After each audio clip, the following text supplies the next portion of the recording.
السلام علیکم، welcome back to another video. امید ہے آپ لوگ سب خیریت سے ہوں گے، ٹھیک ٹھاک ہوں گے، اور میری یہ دعا ہے کہ اللہ پاک ہم سب کو دونوں جہانوں میں کامیاب کرے۔ یقیناً یہ ہماری خوش قسمتی ہے کہ ہم اسلام کو سیکھنے کے لیے کچھ نہ کچھ وقت نکالتے ہیں، تو آپ کا شکریہ کہ آپ اس ویڈیو میں تشریف لائے۔ حضرت اسامہ بن زید رضی اللہ تعالی عنہ، جو رسول اللہ صلی اللہ علیہ وآلہ وسلم کو جو بہت پیارے تھے اور جنہوں نے آپ صلی اللہ علیہ وآلہ وسلم کے زیر سایہ پرورش پائی تھی، ان کی غلطی کے رد عمل میں آپ نے جو رویہ اختیار کیا، اس کا اندازہ اس واقعہ سے ہوتا ہے۔ نبی کریم صلی اللہ علیہ وآلہ وسلم نے جوہینہ کے ذیلی قبائل کی طرف صحابہ کرام رضوان اللہ علیہم اجمعین کے دستے روانہ کیے۔ مجاہدین میں اسامہ بن زید رضی اللہ تعالی عنہ بھی شامل تھے۔ الصبح جنگ کا آغاز ہوا۔ دوران معرکہ مسلمانوں کا پلہ باری رہا۔ دشمن کے بہت سے لاشیں گرے اور وہ میدان چھوڑ کر بھاگ کھڑا ہوا۔ دشمن کے ثابت قدم رہنے والے افراد میں سے ایک آدمی نے اپنے ساتھیوں کو پسپا ہوتے ہوئے دیکھا تو ہتھیار ڈال کر میدان جنگ سے راہ فرار اختیار کی۔ حضرت اسامہ بن زید رضی اللہ تعالی عنہ نے اپنے انصاری ساتھی کے ہمراہ اس کا تعاقب کیا اور اسے راستے میں ایک درخت کے قریب اسے جا لیا۔ دونوں کی تلواریں بلند ہوئیں۔ اس آدمی کو اپنے سر پر دو تلواریں چمکتی دکھائی دیں تو موت کا سایہ اس کے چہرے پر لہرا گیا۔ اس نے ایک جرجری لی اور گھبرا کر کلمہ پڑھا، لا الہ الا اللہ۔ اسامہ اور ان کے انصاری ساتھی حیران تھے کہ کیا یہ واقعی یہ شخص اسلام قبول کر رہا ہے یا اس نے محض اپنی جان بچانے کا حیلہ کیا ہے۔ بڑی نازک صورتحال تھی۔ وہ جنگ کے میدان میں تھے جہاں ہر طرف کٹے پھٹے جسم اور انسانی اعضاء بکھرے پڑے تھے۔ موت کا کھیل کھیلا جا رہا تھا، خون بہائے جا رہے تھے اور فضا کانپ رہی تھی۔ آدمی ان کے سامنے تھا اور وہ دونوں حیرت اور پریشانی کی تصویر بنے اسے تک رہے تھے۔ فوری فیصلے کا وقت تھا۔ ایک لمحے کی تاخیر بھی ناقابل برداشت تھی۔ کسی بھی لحظے کوئی تیر آ سکتا تھا جو ان دونوں کو چیرتا ہوا نکل جاتا۔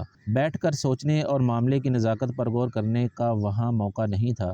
انصاری نے اپنی تلوار ہٹا لی، لیکن حضرت اسامہ بن زید رضی اللہ تعالیٰ عنہ نے یہ سوچ کر کہ اس شخص کا اسلام قبول کرنا ایک ہیلے کے سوا کچھ نہیں، تلوار کا وار کیا اور اسے موت کے گھاٹ اتار دیا۔ مسلمان فتح حاصل کرنے کے بعد خوشی خوشی مدینہ لوٹ آئے۔ اسامہ بن زید رسول اللہ صلی اللہ علیہ وآلہ وسلم کی خدمت میں حاضر ہوئے اور مارکے کی رودات بیان کرنے لگے۔ اس دوران انہوں نے اس آدمی کے اسلام لانے کا واقعہ بھی بیان کیا۔ مارکے کی کارروائی سے آیات ہاں کہ مسلمانوں کو شاندار فتح نصیب ہوئی۔ رسول اللہ صلی اللہ علیہ وآلہ وسلم نہایت توجہ سے اسامہ کی باتیں سن رہے تھے اور آپ صلی اللہ علیہ وآلہ وسلم کا چہرہ مبارک وفور مسرت سے دمک رہا تھا۔ جیسے ہی اسامہ نے کہا، پھر میں نے اسے قتل کر دیا، نبی کریم صلی اللہ علیہ وآلہ وسلم کا چہرہ فک ہو گیا۔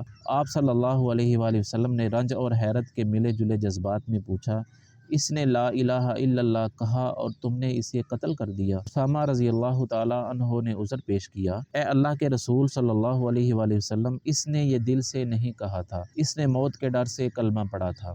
نبی کریم صلی اللہ علیہ وآلہ وسلم کا پھر وہی سوال تھا، اس نے لا الہ الا اللہ کہا اور تم نے اسے قتل کر دیا، تم نے اس کا دل چیر کر کیوں نہ دیکھ لیا کہ وہ یہ بات دل سے کہہ رہا ہے یا اسلحے کے ڈر سے کہہ رہا ہے؟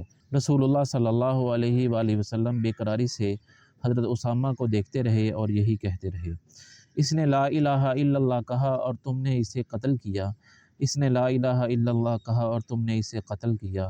لا الہ الا اللہ کا کیا کرو گے جب یہ کلمہ قیامت کے دن تمہارے پاس آئے گا اور تم سے احتجاج کرے گا؟